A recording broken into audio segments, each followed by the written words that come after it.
예수님께서 가이사랴 빌립보에서 베드로의 신앙 고백을 들으셨습니다. 주는 그리스도시요 살아계신 하나님의 아들이니이다. 많은 사람들은 선지자 중에 하나라고 고백하지만 베드로는 하나님의 그의 입술을 통해서 하나님이 예수님이 이 땅에 어떻게 오셨는지를 그대로 믿음으로 고백하게 되었습니다. 주님은 그리스도시요 진정한 하나님의 아들이심을 믿음으로 고백했던 것이죠. 그 일이 있은 후 엿새 후에 예수님은 베드로, 야고보, 요한을 데리고 높은 산, 우리가 흔히 일컫는 변화산으로 올라가셨습니다. 왜 예수님은 12명의 제자들이 있는데 그 중에 왜 3명의 제자들만 데리고 올라갔을까요? 그 3명의 제자들을 예수님께서 더욱 각별히 여겼음을 알 수 있습니다. 제자들 또한 그렇게 생각했던 것 같습니다. 나중에 예수님을 향하여서 하나는 우편에 하나는 좌편에 앉게 하소서라고 말하는 말씀이 나오게 되는데요. 예수님이 이 땅에 왕으로 오셨음을 예수님의 제자들뿐 아니라 그 시대에 살고 있던 모든 사람들은 예수님은 지금 로마의 지배를 이겨내고 그들의 왕으로서 예수님이 등극하고 온 세상에 평화를 줄 것이라고 그들은 생각했던 것입니다. 그래서 제자들도 마찬가지로 그렇게 예수님을 이 땅에 왕으로 오셨다고 생각하고 그 자리를 차지함으로 그동안 애굽으로부터 바벨론 포로로부터 그리고 로마의 압제로부터 벗어나 자유를 누리고 싶었던 것입니다. 그런 그들에게 오늘 예수님께서 그 특별한 관계였음을 말씀해 주면서 오늘 그들과 함께 했던 사건을 통해 예수님이 누구인지를 말해주고 있습니다. 오늘 본문의 말씀 속에서 산에 올라가셨다고 성경에서 말씀해주고 있는데 성경에서 산은 하나님의 임재를 상징합니다. 하나님께서 그 백성들에게 찾아오셔서 말씀하여 주시고 하나님의 하나님 되심을 보여주신 곳이 산이었습니다. 모세가 호렙산에서 하나님의 음성을 듣고 십계명을 받았고요. 엘리야 또한 하나님의 계시를 받았던 곳이 산입니다. 오늘 우리에게 말씀해주고 있는 이 본문의 말씀을 통해서 예수님이 산에 오르셔서 변화산상의 모습을 보여주시고 구름 속에서 나타난 음성을 들려주시게 되는데요. 이 또한 하나님께서 그 백성들에게 말씀하여 주심으로 하나님의 하나님 되심을 하나님의 뜻을 우리에게 밝히 보여주고 있음을 말씀해 주고 있습니다. 오늘 본문의 2절 말씀을 함께 읽어볼까요? 그들 앞에서 변형되사 그 얼굴이 해같이 빛나며 옷이 빛과 같이 희어졌더라. 아멘. 예수님의 얼굴이 그들 앞에서 변형되사 얼굴이 해같이 빛났다.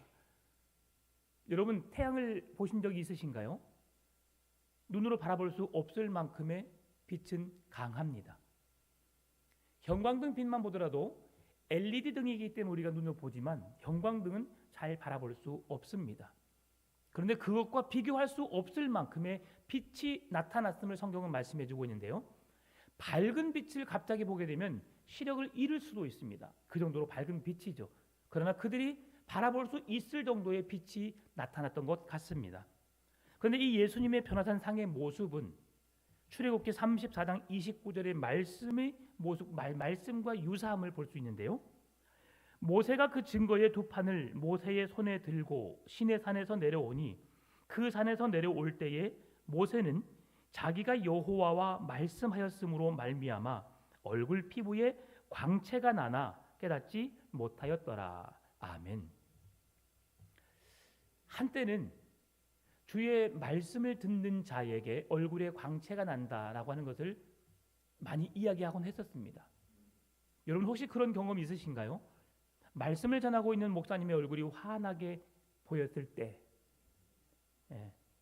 착시현상입니다. 네. 그런 때가 저도 한 번씩 있었어요.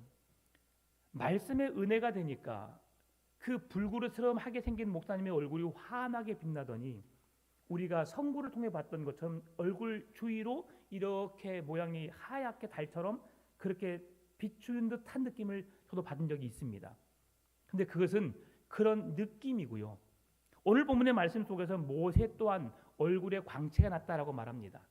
그래서 이스라엘 백성들이 모세의 얼굴을 보고 두려워서 감히 설 수 없었고요.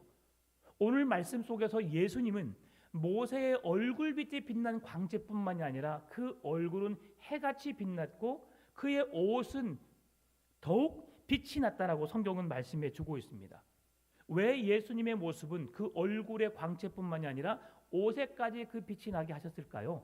그것은 이스라엘 백성들이 생각했던 그 사고를 깨뜨리기 위함입니다. 이스라엘 백성들이 가장 중요하게 여겼던 율법의 대표자는 누구라고 했습니까? 모세라고 했습니다. 선지자 중에 대표적인 선지자를 엘리야라고 했습니다. 오늘 변화산상의 모습 속에서 모세와 엘리야와 동일하게 예수님이 나타나시는데 그 모습 속에서 예수님의 얼굴에 그 광채가 나타남을 보게 하신 이유, 구약의 대표적인 율법의 모세보다도 말씀을 선포하는 선지자 중에 엘리야보다도 예수님이 더 뛰어나고 위대하신 분이심을 왜 그렇게 말씀하시느냐? 예수님은 하나님이시기 때문입니다. 하나님 그 자체이시기 때문에 엘리야와 모세와 비교조차 할 수 없을 만큼의 위대하신 분이심을 드러내기 위해서 그의 얼굴의 광채뿐만 아니라 그의 옷에도 빛이 났음을 성경은 증언해주고 있는 겁니다. 이 사건을 통해서 예수님이 제자들에게 말씀하시려는 이유가 있습니다. 제자들은 지금 예수님의 이러한 놀라운 현상을 보고 역시 우리가 예수님을 잘 믿었어라고 생각할 수 있을 것 같습니다. 왜냐하면 세상에서 산 아래에서 제자들의 모습은 예수님은 늘 바리새인들에게, 서기관들에게, 대제사장들에게 늘 종교적인 싸움으로 인하여서 바른 복음을 증언하지 못하고 있고 또 자기들의 편에 서 있는 사람들을 몰아서 자꾸 이상한 쪽으로 몰아간다라고 잘못 비난을 받고 있었기 때문이죠. 여러분이 좋아하는 한 사람이, 여러분이 좋아하는 한 연예인이 세상 사람들에 의해서 비난을 받고 어려움을 당한다고 생각해 보십시다. 여러분, 내가 정말 좋아하는데, 내가 존경하는데 그 사람이 세상 앞에 심판을 받는다면 여러분의 마음은 어떻겠습니까?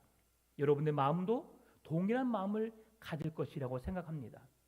예수님의 제자들의 모습이 산 아래에서는 그러했습니다. 예수님이 사람들에게 무시를 당하고 많은 억눌림을 당하고 사람들에 의해서 무시를 당했던 그 삶을 제자들은 그대로 알고 있었던 거지요. 그런데 산 위에서 예수님의 모습을 보니까 그의 얼굴에 광채가 날 뿐 아니라 그의 옷에까지 멋지게 빛이 나는 겁니다. 그래서 베드로가 말하지요. 예수님, 오늘 마태복음 17장 4절에서 베드로가 예수께 여쭈어 이르되 주여 우리가 여기 있는 것이 좋사오니 만일 주께서 원하시면 내가 여기서 초막 셋을 짓되 하나는 주님을 위하여 하나는 모세를 위하여 하나는 엘리야를 위하여 하리다라고 말합니다. 이제 더 이상 산 아래의 고통스러운 삶을 생각하고 싶지 않았던 거죠. 여러분, 가끔은 이런 생각이 들 때 있습니다.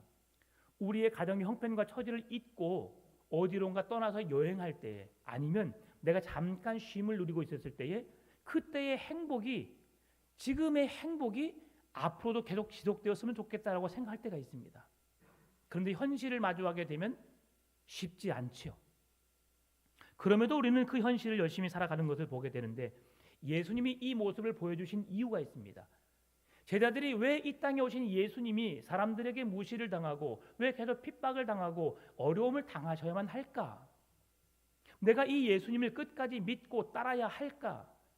내가 가는 길이 옳은 길일까를 고민하고 있는 그때에 예수님은 변화산상에 올라가셔서 제자들에게 분명한 메시지를 주는 겁니다. 지금 너희들이 바라본 나 예수는 하나님이 이 땅에 보내신 메시아요 너희들의 구원자이다. 내가 그리스도로서 이 땅에 오았는데 너희들은 그것을 세상에 알리지 마라. 언제까지? 내가 십자가에 못 박혀 죽는 그 순간까지. 그리고 오늘 우리에게 주신 말씀 속에서 하나님의 음성을 듣게 하십니다. 변화산상의 엘리야와 모세와 예수님의 모습을 그들에게 보게 하는 것뿐만이 아니라 하나님의 음성이 들려와서 그들에게 놀라운 기이한 체험을 하게 하시는 이유가 있습니다. 그것은 바로 예수님이 이 땅에 오신 구원자요 하나님의 말씀을 응하게 하기 위해 구약의 예언을 이루기 위해 이 땅에 오신 메시아 예수님이심을 보여주기 위함입니다. 5절 말씀을 보게 되면 말할 때에 호련히 빛난 구름이 그들을 덮으며 구름 속에서 소리가 나서 이르되 이는 내 사랑하는 아들이요 내 기뻐하는 자니 너희는 그의 말을 들으라 하시는지라. 아멘. 이 음성은 신명기 18장 15절 말씀을 반영한 말씀입니다. 내 하나님 여호와께서 너희 가운데 내 형제 중에서 너를 위하여 나와 같은 선지자 하나를 일으키시리니 너희는 그의 말을 들을지어다. 아멘. 이 말씀을 응하게 하기 위해서 그 말씀을 듣게 하기 위한 선지자의 예언이 바로 여호와 하나님께서 주신 예수님을 향한, 그리고 앞서 온 선지자 세례 요한을 향한 말씀임을 성경은 증언해주고 있다고 하는 겁니다. 또한 구름에서 호련히 그 빛이 나서 그곳에서 말씀하신 하나님을 말씀해주고 있는데요, 이 말씀은 출애굽기 24장 16절 말씀과 동일한 의미로 우리에게 연상을 시켜줍니다. 여호와의 영광이 시내 산 위에 머무르고 구름이 엿새 동안 산을 가리더니 일곱째 날에 여호와께서 구름 가운데서 모세를 부르시니라. 아멘. 구름 가운데 임하신 하나님의 음성을 주시는 하나님께서 오늘 동일하게 모세를 부르신 하나님이심을, 오늘 엘리야에게 나타나신 하나님이심을, 그리고 오늘 예수 그리스도께 나타나셔서 동일하게 말씀하심으로 그 하나님의 존재를 분명히 말씀해주고 있다는 겁니다. 구름 가운데 임재하신 성부 하나님께서 지금 내 앞에 서 있는 자가 내 아들 예수 그리스도, 너희들의 구원자, 이 땅의 그리스도로 메시아로 오신 분이심을 증언해주고 있다고 하는 겁니다. 이 말씀은 시편 2편 7절에서 이는 내 아들이라, 이사야 42장 1절에서 그와 함께 내가 기뻐하노라 라는 말씀의 성취라고 할 수 있습니다. 5절 하반대에서 너희는 그의 말을 들으라라고 말씀하고 있는데요, 이 말은 모세의 말, 엘리야 선지자의 말을 들으라는 말씀이 아닙니다. 예수 그리스도의 말씀을 들으라는 거지요. 이 음성을 들은 제자들은 비록 예수님의 말씀이 자신의 뜻이나 기대와 다르다 할지라도 그 말씀에 귀를 기울여야 함을 오늘 깨닫게 되는 겁니다.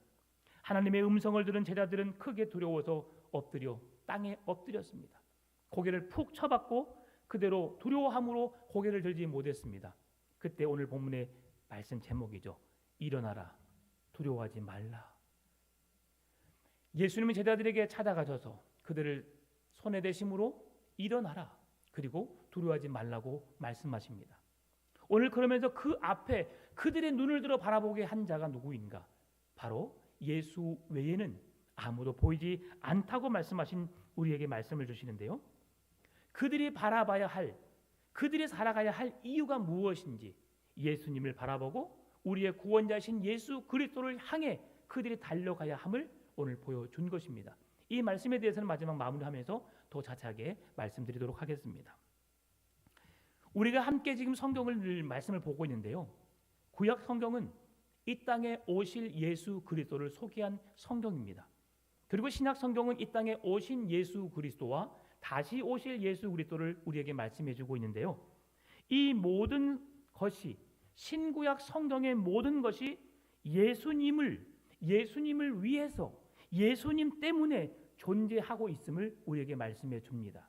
하나님의 창조적인 사건도, 그리고 그 모든 되어진 일들도, 신약 시대에 되어진 모든 사도 바울이나 성도들이, 사도들이 복음을 증거하여서 그 일들을 이루어가는 모든 순간이 바로 예수 그리스도를 드러내기 위한, 예수 그리스도 한 분만을 자랑 삼기 위한 말씀으로 성경이 존재하고 있다는 겁니다. 두려움을 가질 때에 그들에게 경외심을 갖도록 주님은 그들에게 고개를 들라고 말씀하셨습니다. 힘들고 어려울 때, 두려움 속에 있을 때에 여전히 주님이 여러분을 찾아가실 것입니다. 여러분 혼자 외롭다고, 힘들다고, 고민되고 아파하십니까? 주님 앞에 나아가 주님으로부터 큰 위로와 사랑을 힘입을 수 있기를 바랍니다. 또한 주의 종을 불러서 함께 기도하고 함께 힘을 내서 주님 앞으로 더 달려가는 여러분 되시기를 바랍니다. 믿음이 없으니까, 세상 사람들과 별반 다를 바가 없으니까 예수님은 그 세 명의 제자들을 특별히 불러서 그들에게 하나님의 뜻이 무엇인지, 지금 너희들 앞에 서 있는 자가 누구인지를 명확하게 보여주기를 원했던 것이지요. 예수님과 제자들은 일상의 삶의 자리를 향해서 이제 산에서 내려오십니다. 그리고 변화산을 내려오시면서 예수님께서 내가 해야 할 일이 무엇인지 말씀해 주고 있는데요. 오늘 본문의 9절 말씀입니다. 그들이 산에서 내려올 때에 예수께서 명하여 이르시되 인자가 죽은 자 가운데서 살아나기 전에는 본 것을 아무에게도 이르지 말라 하시니라. 제자들의 관심은 하나는 모세를 위하여, 엘리야를 위하여, 그리고 주님을 위하여 이곳에 초막셋을 지어서 이곳에서 행복하게 삽시다 주님. 세상에 내려가면 그곳에 또한 핍박이 있을 것이고 예수님을 조롱할 것이고 어려움이 뻔한데 우리 이곳에 사십시다 라고 제자들이 말했던 것을 보게 되면 제자들의 관심과 예수님의 관심이 전혀 다름을 보게 되죠. 예수님의 관심은 무엇이었습니까? 이 땅에 오신 이유였습니다. 예수님이 왜 이 땅에 오셨습니까? 할 일 없어서 심심하시니까 이 땅에 오셨어요? 그렇지 않습니다. 하나님이 가장 사랑하시는 자녀들이 죄로 인해 죽어 하나님과의 원수된 관계로 단절되었음을 보시고 너무 마음 아파하시고 괴로워하시면서 그 관계가 속히 회복되기를 원하여서 주님은 이 땅에 낮고 천한 이 땅에 성육신 하셔서 인간의 몸으로 오신 것이죠. 그래서 예수님은 반드시 십자가에 못 박혀 죽어야만 했습니다. 그 십자가의 길, 고난의 길, 죽음의 길을 걷지 않고서는 인간을 구원할 방법이 없기 때문에 주님은 그 길을 가야만 했던 것이죠. 그들에게 예수님의 영광을 보여주고 하나님의 음성을 듣게 한 이후에 내려오셔서 하신 첫 말씀이 내가 십자가에 못 박혀 죽고 그리고 부활하신 그 이후 그때까지는 내가 그리스도임을 사람들에게 알리지 마라 라고 말씀한 거죠. 왜 그렇습니까? 하나님의 뜻이 그대로 응해지게 하려고 하시는 예수님의 마음임을 볼 수 있습니다. 이 세 명의 제자는 그러한 예수님의 말씀을 듣고 예수님께 또 다른 질문을 합니다. 10절 말씀을 같이 읽어볼까요? 제자들이 물어 이르되 그러면 어찌하여 서기관들이 아멘. 지난주 말씀을 들으면서 많이 궁금하셨죠? 말씀을 깊이 묵상하시는 분들은 왜 엘리야라는 이름으로 세례 요한이 와야 했을까? 예수님의 세대로부터 엘리야의 시대는 700년에서 1000년 정도 앞의 사람입니다. 그러면 그 시대의 사람인 이 엘리야가 이 시대에 지금 700년, 1000년이 지난 그 시대 이후에 예수님이 그 엘리야가 이 땅에 온다는 것이 여러분 있을 법한 일이겠습니까? 있어도 이건 문제라고 생각할 수 있습니다. 만약에 그렇게 했다면 세상 사람들이 윤회설 해서 다시 우리가 사람으로 돌아간다. 우리가 죽으면 뭐 그 불교에서 그러잖아요. 나는 죽으면 뭐가 될 수 있고 뭐가 될 수 있고 죄를 많이 지으면 짐승 뭐 무슨 뭐 곤충 조금 더 정말 잘 살았으면 사람까지도 우리가 다시 태어날 수 있다라는 말을 합니다. 여러분 그러면 성경에도 그런 사건들이 일어나게 되면 사람들이 혼란스러워하겠죠. 그들의 논리가 어찌 보면 그럴 수도 있겠다라고 하나의 여지를 남기겠죠. 주님은 그런 일을 절대 하지 않습니다. 그래서 구약의 700년 전, 1000년 전에 사역했던 엘리야가 왜 이 땅에 엘리야가 오셔야 하는지에 대한 말씀들을 이제 오늘 말씀을 통해서 풀어주십니다. 세례 요한의 출현, 그래서 그것이 매우 중요한 겁니다. 세례 요한이 이 땅에 온 이유는 이 땅의 구원자이신 예수님이 이 땅에 도래할 것을 메시아이신 예수님이 이 땅에 오시게 될 것을 선포하기 위한 목적으로 그가 오셨는데요. 이사야 40장 3절 말씀을 우리 같이 읽어볼까요? 외치는 자의 소리여 이르되 너희는 광야에서 여호와의 길을 예비하라 사막에서 우리 하나님의 대로를 평탄하게 하라. 아멘. 외치는 자의 소리가 있어. 광야에 외치는 자의 소리. 오늘 본문에도 똑같이 말씀하죠. 광야에 외치는 자의 소리가 있어. 앞에 우리 세례 요한이 외쳤을 때에 했던 말씀입니다. 광야에서 외치는 자의 소리는 이사야 선지자가 예언한 여호와의 길을 예비하기 위한 외침으로 마태는 그 말씀을 해석하고 있는데요. 광야에서 외치는 자의 소리가 이 땅의 메시아로서 오시는 예수님보다 먼저여야 한다는 사실을 마태는 말하고 있습니다. 예수님을 증언하기 위해서 예수님보다 먼저 오신 이가 외치는 자의 소리가 있어야 하는데 그를 성경에서 누구라 하느냐? 바로 엘리야라고 말하는 겁니다. 이 말씀에서 이사야가 사용한 하나님의 대로라고 말씀합니다. 하나님의 대로는 하나님이 열어주신 길입니다. 하나님이 열어주신 그 길에 하나님이 함께 하시고 하나님이 우리와 손잡고 가시고 우리의 힘듦과 어려움을 아시고 일으켜 세워주시고 품어주시고 안아주시는 그 길을 하나님의 대로라고 말합니다. 오늘 이 대로, 하나님의 길, 하나님의 대로에 대한 것을 세례 요한은 주의 길이라는 말씀으로 마태는 사용하고 있습니다. 동일한 단어입니다. 동일한 의미입니다. 가끔 제가 기도할 때에 우리 자녀들을 위해서 기도할 때 이렇게 합니다. 하나님, 이 자녀의 삶이 하나님의 대로의 길이 열려서 그의 가는 모든 길 하나님이 지키시고 붙드시고 함께 하신 은혜가 이 아이의 삶 속에 나타나게 하옵소서. 엄청난 큰 축복입니다, 여러분. 하나님이 이 아이의 삶의 중심이 되시고 주인이 되어 주셔서 그 아이의 모든 삶을 이끌어 가시라는 부탁의 기도입니다. 오늘 마태가 세례 요한을 통해서 주의 길을 예비한다라고 하는 것은 뭐냐면 이 땅에 오실 구원자 메시아 예수 그리스도를 증언한 그 사명을 감당할 주의 길이라고 세례 요한이 선포하고 있다고 하는 것이죠. 이것은 마태복음뿐 아니라 신약 성경 전체에 준 핵심적인 메시지를 알 수 있습니다. 성경이 누구를 드러내기 위함이라고요? 구약 성경은 이 땅에 오실 예수 그리스도, 신약 성경은 이 땅에 오신 예수 그리스도, 하늘로 올라가셨다가 다시 오실 예수 그리스도를 증언하고 있다고 말씀하고 있습니다. 그래서 오늘 본문은 우리가 이사야서의 원래 본문 의미하는 바가 무엇인지를 알아야 하고 또는 오늘 본문이 증언하는 의미가 무엇인지를 알아야 합니다. 사실 이사야서에서 엘리야에 대해서 그리고 이 땅에 그 이스라엘 백성들이 포로에서 건짐받게 될 것에 대한 메시지를 이사야서에는 말씀했습니다. 그런데 그 말씀이 신약 시대에 와서 마태는 더 큰 하나님의 구원의 의미로 이스라엘 백성들이 바벨론 포로에서 해방될 것을 이사야 선지자가 예언했다면 오늘 마태는 예수 그리스도를 통해서 온 인류가 예수 그리스도 안에서 죄와 사망의 권세로부터 해방될 것을 자유함을 선포하겠다는 것이죠. 더 큰 그림이 그려지고 있습니다. 그런데 광야에서 외치는 자의 소리는 주를 맞을 준비를 하라라는 말씀으로 이해해도 괜찮은데요.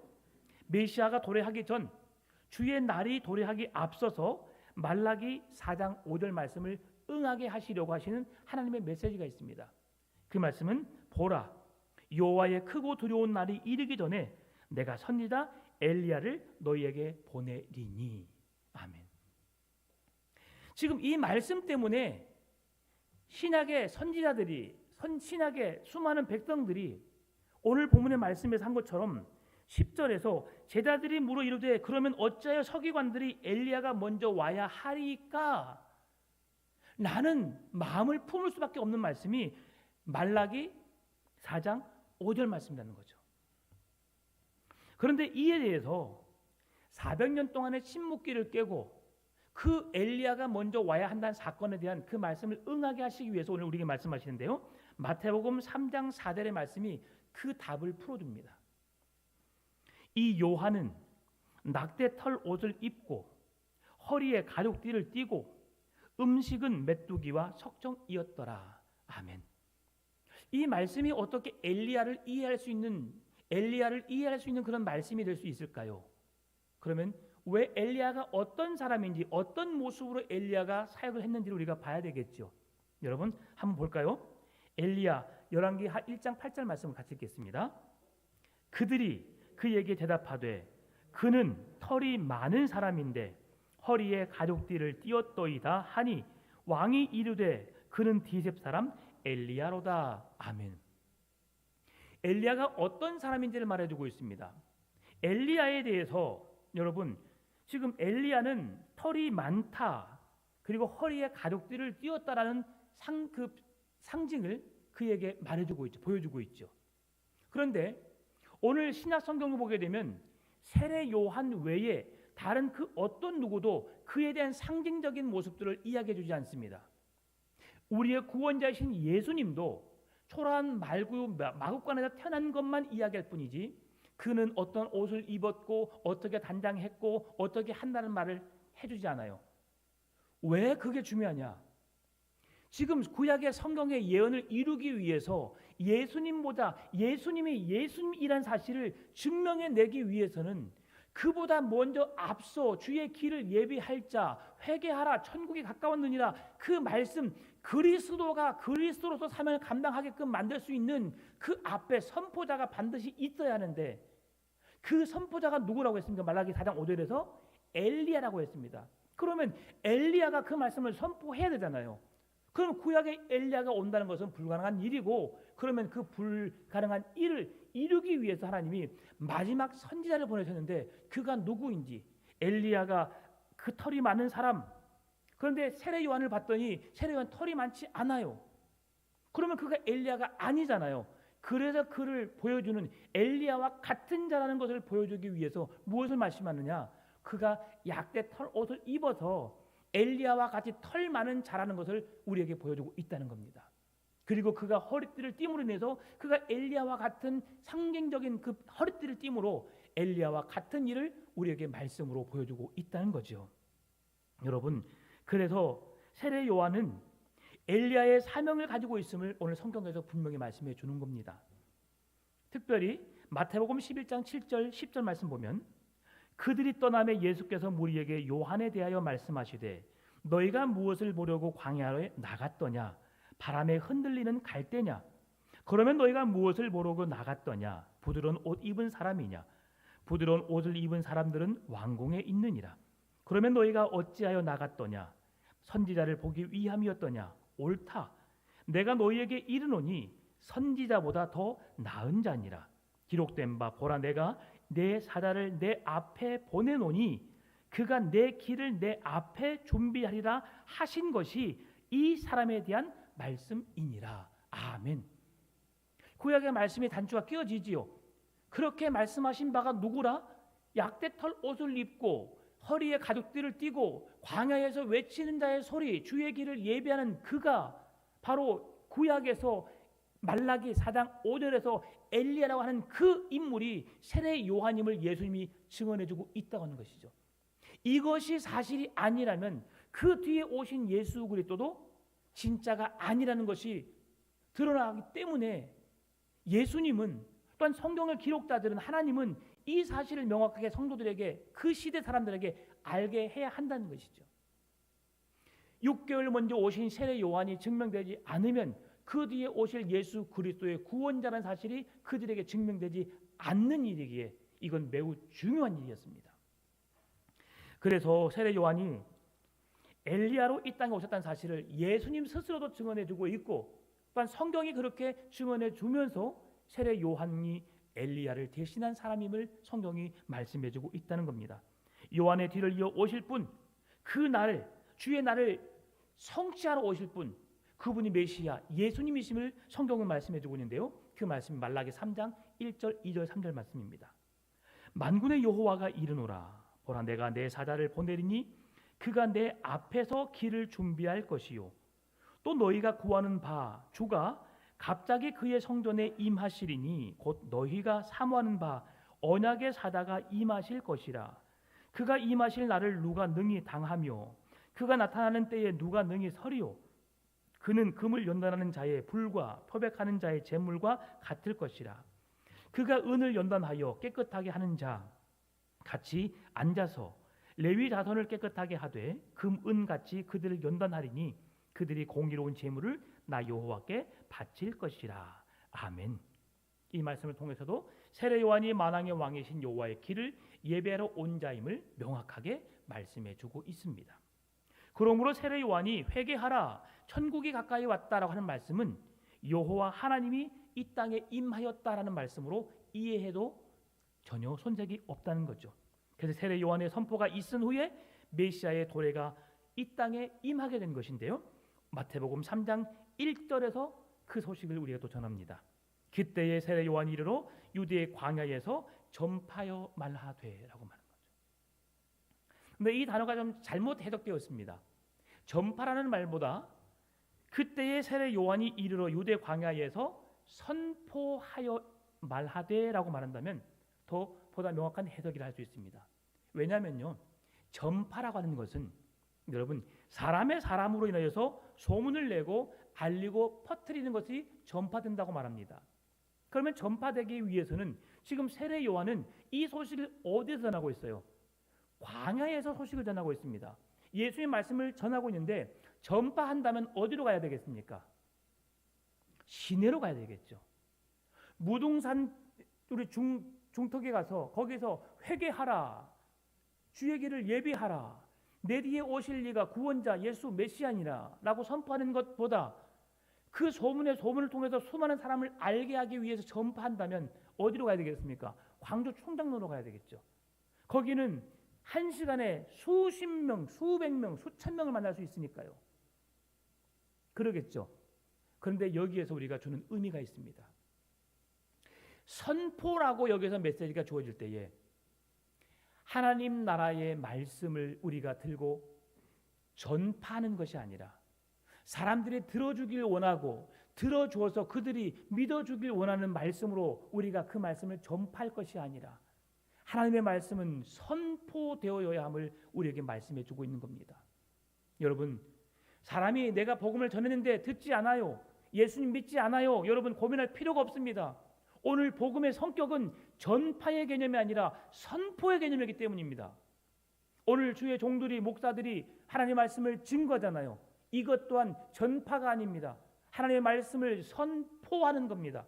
하나님의 뜻을 모든 백성이 알아들을 수 있도록 귀 있는 자는 들을지어다라고 말씀하시면서 그 귀 있는 자에게 들으라고 말씀하신 하나님의 음성을 주신 이유가 하나님의 말씀이 선포되어짐으로 그 많은 백성들이 그 말씀을 마음에 새기고 그 말씀대로 살아갈 것을 명령하셨기 때문입니다. 세례 요한은 그래서 광야에서 사람이 듣든지 듣지 않든지 그가 이 땅에 오실 구원자 예수 그리스도 메시아를 선포해야 되는 사명을 가지고 광야에서 주의 말씀을 선포하고 있는 것이죠. 우리의 삶 속에서도 철저하게 예수님이 주연이셔야 합니다. 우리는 조연으로서 예수님을 드러내는 일에 세례 요한처럼 쓰임 받아야 합니다. 나를 따르던 수많은 제자들이 예수님께로 다 떠나갑니다. 나와 함께 있던 사람들이 다 떠나 예수님께로 몰려듭니다. 얼마나 서운했겠습니까? 얼마나 힘들었겠습니까? 그럼에도 세례 요한은 한마디 외면, 한마디 서운하다고 말하지 않습니다. 그의 사명이 무엇인지 알았기 때문이죠. 나는 내 뒤에 오실 메시아, 구원자, 예수 그리스도를 전하는 것이 나의 사명이다. 마태복음 11장 11절에서 14절 말씀합니다. 내가 진실로 너희에게 이르노니 말하노니 여자가 낳은 자 중에 세례 요한보다 큰 이가 일어남이 없도다. 그러나 천국에서는 극히 작은 자라도 그보다 크니라. 세례 요한의 때부터 지금까지 천국은 침노를 당하나니 침노하는 자는 빼앗느니라. 모든 선지자와 율법이 예언한 것은 요한까지니 만일 너희가 즐겨 받을진대 오리라 한 엘리야가 곧 이 사람이니라 라고 말씀하는 거죠. 세례 요한이 왜 선지자들보다 더 큰 사람입니까? 지난주도 말씀드렸지만 구약의 예언자들은 이 땅에 오실 구원자 예수 그리스도를 알리는 일을 감당했습니다. 그런데 예수 그리스도가 이 땅에 오신 분이 이분이시라는 사실을 증명해내는 그 마지막 그 구약의 여러 선지자들이 이 땅에 오실 구원자 예수 그리스도가 우리의 죄를 해결하시고 우리를 하나님의 거룩한 백성으로 삼아주시며 하나님 나라 백성으로 삼아주실 것이다. 그분이 누구냐? 너희의 구원자다. 메시아다. 메시아가 오실 것에 대한 기대를 갖게 했다면 그 말씀하신 말씀을 종결부를 찍고 이분이십니다. 이분이 우리의 구원자, 메시아, 하나님의 아들이신 예수님이십니다고 증언해낼 수 있는 사람. 그래서 그 어떤 선지자들보다 더 큰 자이고 그 구약의 예언이 세례 요한을 통해서 종결부를 찍고 그것이 증명되어진 가운데 예수 그리스도가 이 땅에 오신 진정한 구원자, 메시아라는 사실을 알게 하시기 위함이라는 것이죠. 그래서 여러분 세례 요한은 매우 중요한 인물입니다.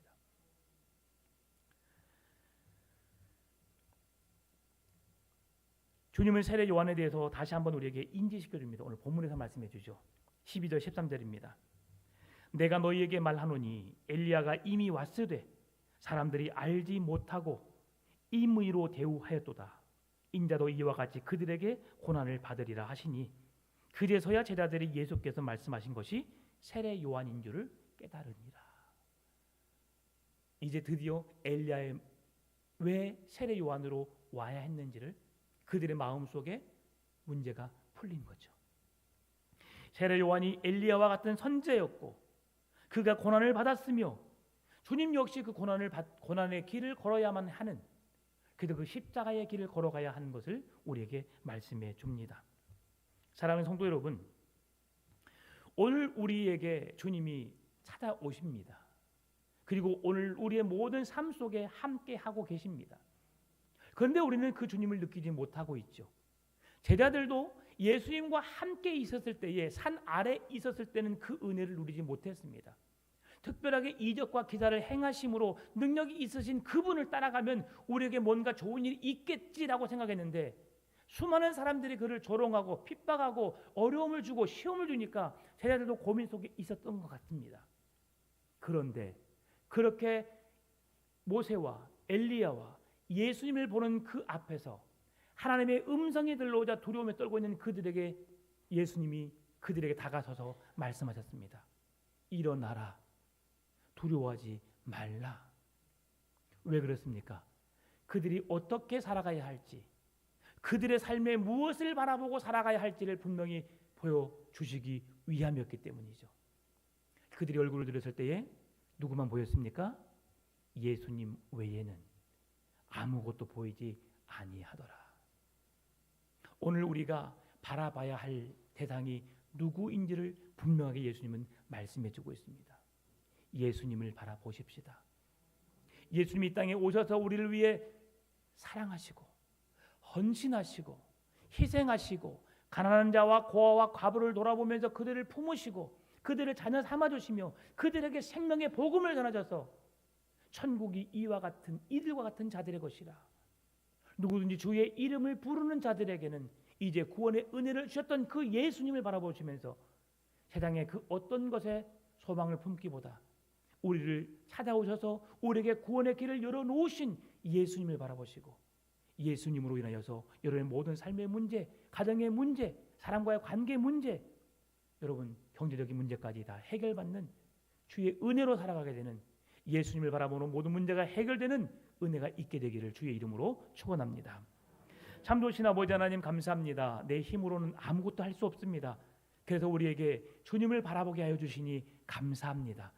그 주님을 바라보고 내 문제보다 더 크신 주님을 바라봄으로 나의 모든 문제가 해결되게 하여 주옵시고 주의 은혜로 살아가는 복된 삶이 되도록 인도하여 주옵소서.